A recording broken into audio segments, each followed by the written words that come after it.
जय गुरुदेव। बाबा जय गुरुदेव जी ने सत्संग सुनाते हुए कहा कि सभी महात्माओं ने जो यहाँ पर आज तक आए उन सभी ने धोबी का काम किया।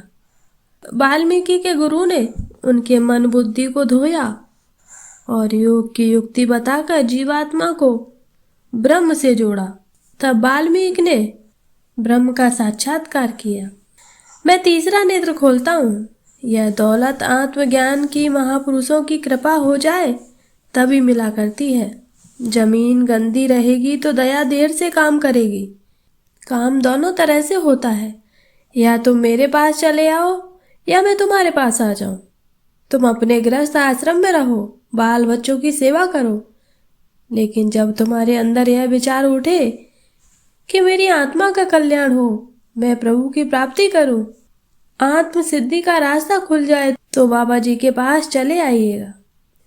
मैं जय गुरुदेव नाम का प्रचार करता हुआ मिलूंगा।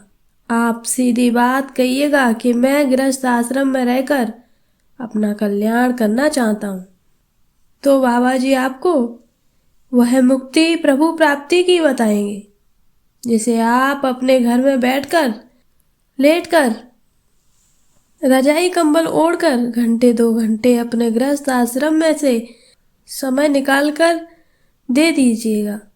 अगर आप इस साधन को करेंगे तो आपका कल्याण हो जाएगा।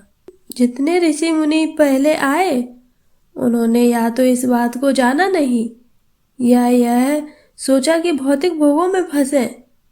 इन मानव जीवात्माओं को समझाने में मेरा ज्ञान बेकार चला जाएगा, इसीलिए अलग हो गए।